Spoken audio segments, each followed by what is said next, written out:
All right, welcome to the deep dive. Today we're going to be talking about self-concept. Okay. It's something that I think we all have a pretty good general understanding of. We know what it means to feel good about yourself or maybe not so good about yourself. Right. But today I really want to go a little bit deeper. You've shared some really fascinating research with me that kind of unpacks this idea of self-concept. Mm, And I really think it has some implications for really understanding ourselves. absolutely. And so, really kind of what I'm hoping to accomplish today is first, let's go back to the basics.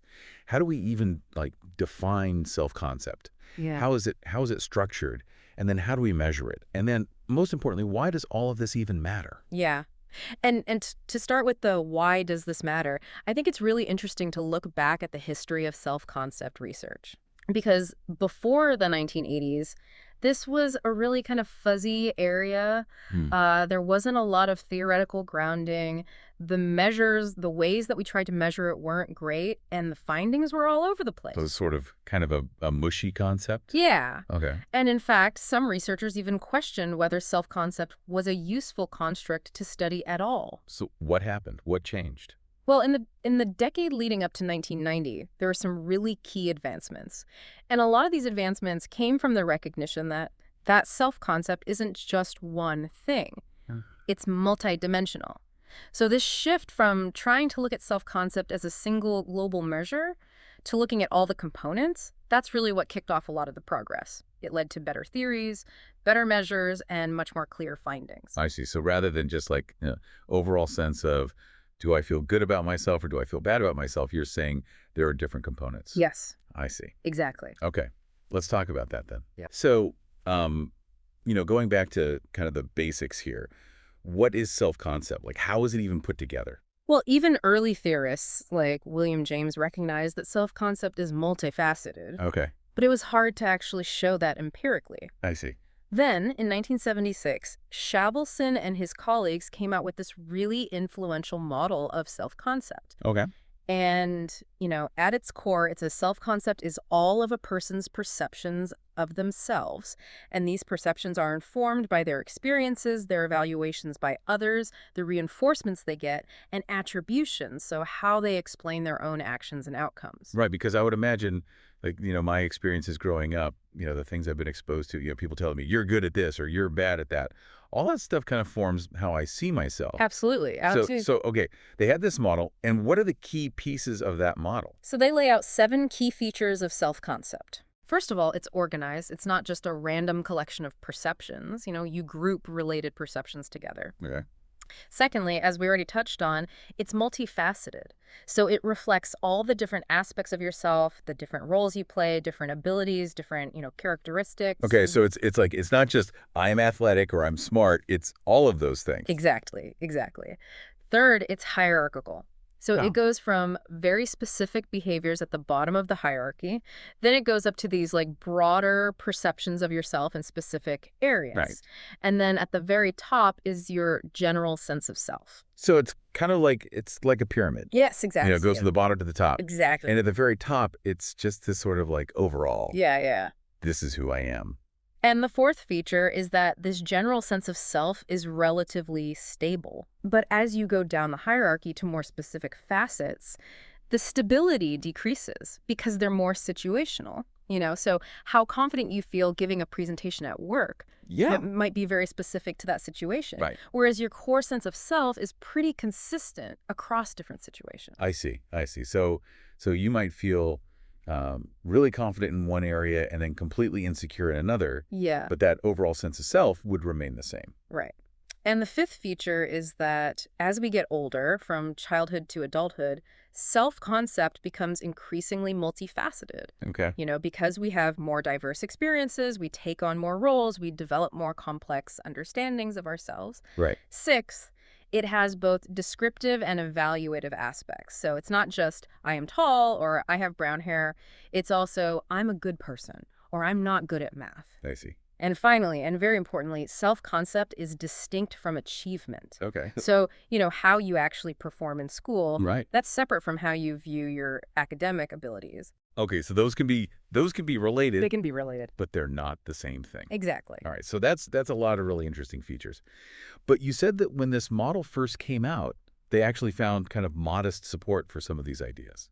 Yeah, so in the review, they found some support for, social and physical and academic facets of self-concept, Okay. but there was really no single instrument that clearly identified all of these different facets. And some researchers at the time still argued that self-concept is mostly just a general feeling. For example, Cooper Smith thought that in young children, there wasn't really a differentiation of self-worth across different areas. Okay. They just had this general feeling. And other researchers like Marks and Wynne argued for the dominance of a general factor. Hmm. This idea that there's this overarching sense of self-esteem that's more important than these specific facets. I see. Okay, so there was debate. Yes. Okay. And one of the problems is that a lot of the early instruments that were used to measure self-concept. Yeah. They were just kind of hodgepodge of items, you know? Yeah. They didn't really have a strong theoretical basis. And so when researchers tried to do factor analysis, they would often find inconsistent results. Right, because they didn't know what they were looking at. Exactly. Yeah, yeah. And there was also poor discriminate validity, meaning that the different scales weren't really measuring distinct things. They would say, "Oh, we're trying to measure, appearance and social self-concept," but when they would actually analyze it, Yeah. those two things were just too similar. Yeah, exactly. Okay, so what happened? How did they fix this? Well, this is where the self-description questionnaire, or SDQ, instruments came in. Okay. These were developed in the 1980s, and they were specifically designed to provide really reliable, valid measures of self-concept based on the Shavelson model. And there are different versions for different age groups. So there's the SDQI, that's for pre-adolescents. There's the SDQII, that's for adolescents. And then there's the SDQIP, that's for late adolescents and young adults. And so what are these things actually measuring? So they measure all these different specific areas of self-concept. There's scales for things like physical abilities, physical appearance, peer relationships, parent relationships, and then in the academic realm, there's rating, there's verbal, there's math, and there's also a scale for general self-concept. Oh, okay. And you can see how this evolved as they developed new versions.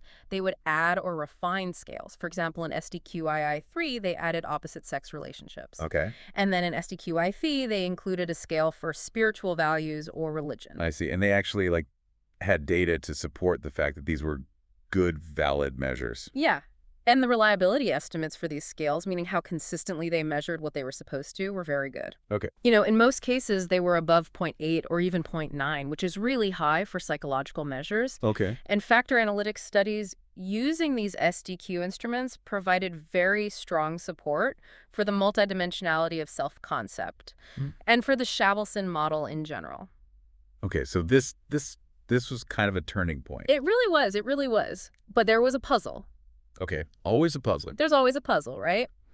Researchers found that while students' math and verbal achievement scores were often correlated, so, kids who did well in math tended to do pretty well in English as well, Yeah. their math and verbal self-concepts were virtually uncorrelated. So they had no relationship to each other, Almost no relationship, yeah. even though they had a relationship in the achievement. In the achievement, yeah. Okay. That's strange. It is strange, and it was one of the things that led to a revision of the original Shavelson model by Marsh and Shavelson. Okay. And they came up with this internal-external frame of reference model, which we'll get to later. Yeah. But yeah, that was a puzzle. Yeah, that's really interesting. So, you've talked about how they developed this model, and then they really kind of solidified it with this SDQ. Yes. And they're proving that there are these different aspects of self-concept. Right. And you've mentioned, this hierarchical structure a couple of times. Yeah. Talk to me more about that. Yeah, so the model suggested that these facets of self-concept aren't just all separate, they're actually organized hierarchically. Okay. And when they did confirmatory factor analysis on the XDQI data, remember that's for pre-adolescents, Right. they found support for a first-order structure with those specific areas of self-concept. So physical abilities, appearance, peers, parents, reading, math, that kind of thing. Yeah. And they also found support for a second-order structure with academic and non-academic components. Okay. But on the non-academic side, The best fitting model for the SDQI actually combined physical and social factors. Oh, okay. So, suggesting that maybe in pre-adolescence, those aren't as clearly distinct as we might think. Interesting. Yeah, but later research looking at these subject-specific academic self-concepts, so breaking down academics into like art and music, Yeah. they found a clearer first-order structure for those specific subjects, but they also found that they needed to include more higher-order factors, beyond just a general academic factor. Okay. So they might need to include something like, a physical education factor or an art factor to really account for the relationships between those. I see. So the hierarchical structure seems to be there, Yes. but it's probably more complex than Absolutely. than Chevelson and his colleagues initially thought. It's more nuanced. So we can't just rely on a single measure of self-concept. Right. But we do have this idea of this sort of like global self-concept. Yeah. So how have researchers tried to understand like general self-concept? Yeah, that's a good question. And there are a few different ways that they've gone about it, Yeah. and not all of them have been equally useful. Okay, let's go through them. Okay, first, there's what they call an agglomerate general self-concept. Okay. And this is kind of a vague notion where you just combine items from different areas without any empirical verification. You're just kind of throwing everything together and seeing what you get. Okay. So, you might have a survey that asks about your math skills, your social skills, your physical abilities, and then it just spits out this one self-concept score. Right. And it's kind of like, combining apples and oranges, Yeah. Doesn't really make sense. And as you might expect, these measures haven't been very reliable. The findings have been inconsistent. Okay. And there's often really low correlation between, the total scores of different agglomerate inventories. I see. So this is like if you're trying to understand like a global sense of self-esteem, this is not a very good way to go about it. No, this is not the way to go. Okay. So a more useful approach is these unidimensional esteem scales. Okay. And these are scales that are specifically designed to measure general self-worth or competence that should apply to, any area of your life. Good. So things like the Rosenberg self-esteem scale, Right. or even the general self scales on the SDQ, those fall into this category. Okay. And, factor analysis of these scales has shown that they do load on a very clear general factor. Okay. That's distinct from these more specific self-concept dimensions. Okay. And what's really interesting in SDQ research, they found that these general self-esteem scales, Yeah. they're actually sometimes quite weakly correlated with some of the specific self-concept facets. So I would think if you had like good self-esteem, that would like bleed over into, how you feel about your abilities, your They relationships. think, yeah. But it doesn't necessarily. Doesn't always, yeah. Okay. Which is interesting. So there are people out there who maybe have like high self-esteem overall, Yeah. but they feel very insecure about, their abilities or their appearance or whatever. Exactly. And that's why it's important to look at both the general and the specific. Okay. So what's the next type of general self-concept? So this one's kind of based on William James's idea that self-esteem is not equally affected by our successes and failures in every domain of life. Okay. It depends on how important that domain is to us. Okay. So the idea is that if you take specific self-concept areas and you weight them by their importance to the individual, that weighted average should be a better measure of global esteem. I see. Because it makes sense, right? Right. Like if I don't care about cooking, then, sucking at cooking shouldn't really like affect my self-esteem overall. Exactly. Whereas if I really value my intelligence, then if I do poorly on an exam, that's going to really affect how I see myself. Exactly. But the problem is that the research hasn't really panned out. Really? Yeah. Some studies even found that unweighted averages are better predictors. So they just like took an average across all domains. Exactly. And that was a better predictor of self-esteem. Yes, than when they weighted it. Okay. Yeah. Later research did find some interaction effects of importance, Okay. but only for very specific domains like physical ability and religion. Okay. So this idea kind of makes sense, but the data just doesn't really support it. Yeah, the data is a little bit iffy on this one. Okay. So what's the last type of general self-concept? So the last one is what they call a hierarchical general self-concept. Okay. And this is based on the Shavelson model, where it's kind of at the apex of the hierarchy. Okay. It's this kind of like inferred construct that's defined by those higher order factors, you Yeah, know? right. So you take all the specific facets, you combine them in some way, and that's your hierarchical general self-concept. Okay. And in research using the SDQIT, they actually found that this hierarchical general self-concept was very highly correlated with the scores on the general self-esteem scale of the SDQIT. So it kind of makes sense then. Right. That's that's where that global sense of self is. Yes, exactly. Okay. Yeah. So we've kind of unpacked that this idea of self-concept and that it's not just a single thing. Right. But you also mentioned that this idea of self-concept is separate from other psychological concepts. So what about self-efficacy? How does that fit into the picture? Yeah, that's a good question, and it's an important distinction. Okay. So self-efficacy, as defined by Bandura and others, refers to your beliefs in your capability to successfully execute courses of action in specific situations. Okay. So it's really about, can I do this particular thing? And it's based on things like your prior performance, vicarious experience, seeing other people succeed or fail, All right. persuasion from others, and even your emotional arousal. Oh. How anxious or excited are you feeling? And self-efficacy is really important because it predicts things like your task choice, your motivation, your effort, and ultimately your performance. Okay. And it's typically measured by asking people to judge their capability on specific tasks.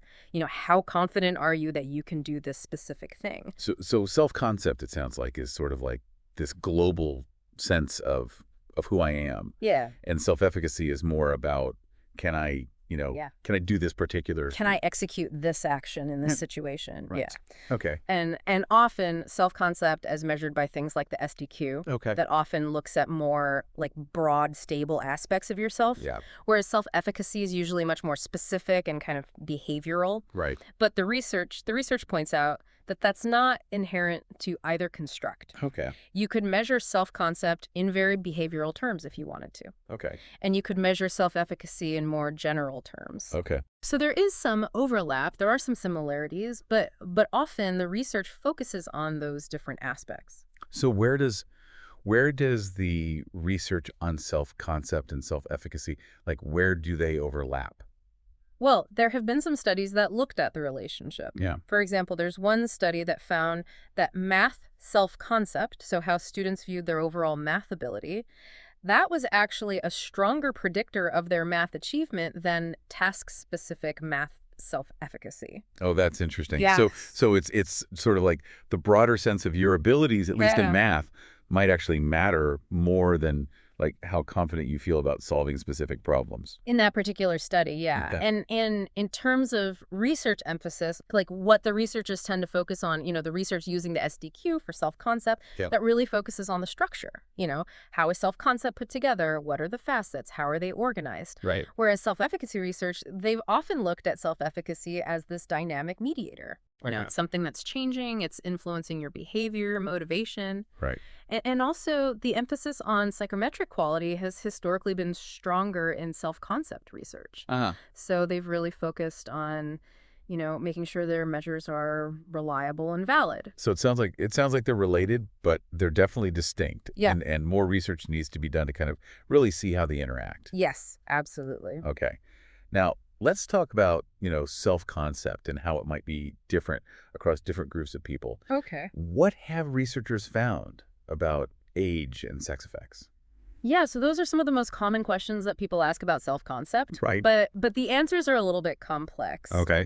Early reviews of the literature, so these are reviews that looked at, all the studies that had been done up to that point. Okay. They didn't really find any clear age effects on overall self-concept. Right. And these reviews typically spanned a pretty wide range of ages, from 6 to 50 years old. Okay. But more recent research that use these multidimensional measures like the SDQ, Yeah. they've actually started to find some interesting age trends. Okay. They've found increases in self-concept during late adolescence and early adulthood. Okay. And they've also found some decreases in self-concept during pre-adolescence, Okay. which kind of suggests that there might be this curvilinear trend. Okay, so it goes down and then it goes up. Yeah, kind of like a U-shape. Okay. But very importantly, it's really not justified to generalize these overall self-concept age effects to all the specific facets.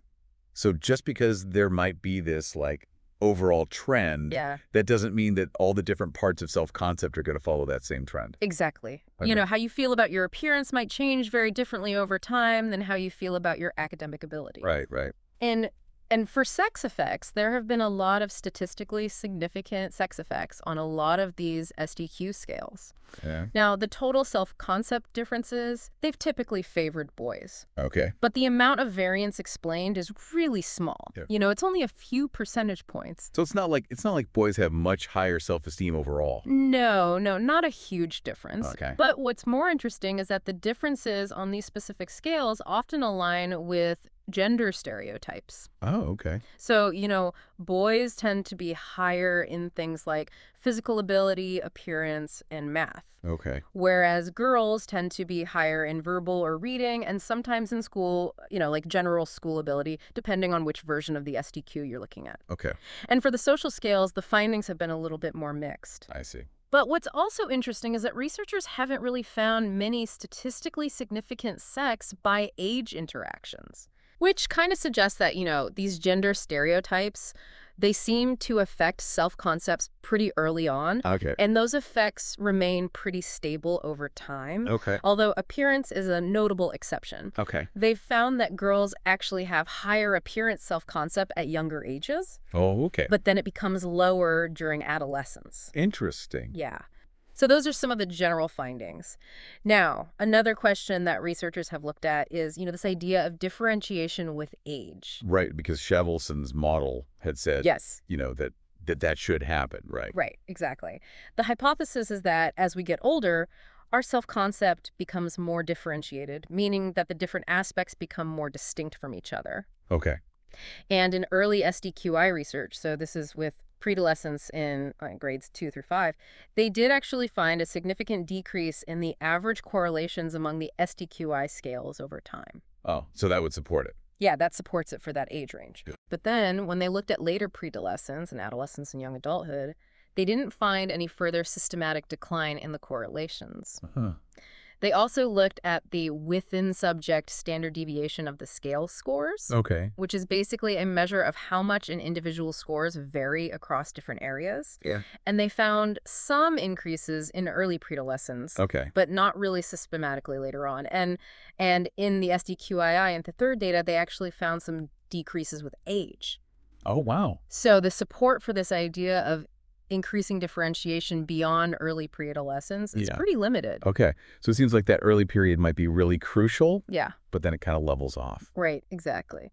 Now, another area of research that's been really interesting is the relationship between self-concept and masculinity, femininity, and androgyny. Oh, okay. This sounds complicated. It's an area where there's been a lot of research and different perspectives. Yeah. So researchers have tried to relate overall self-concepts to these different measures of masculinity, femininity, and androgyny. Okay. And, androgyny is just having both masculine and feminine traits. Right. And the idea is to kind of test these different theories about how these things relate to self-esteem. Okay. Marsh, for example, he proposed this model where he said, look, we need to move beyond just looking at overall self-concept. Right. We need to look at the specific dimensions of self-concept. Right. And he suggested that these specific dimensions should relate in systematic ways to masculinity and femininity. So I would imagine, like, if you score high on masculinity, maybe that would predict higher self-concept in, physical abilities or something like that. Yeah, exactly. But maybe not in, emotional intelligence. Right.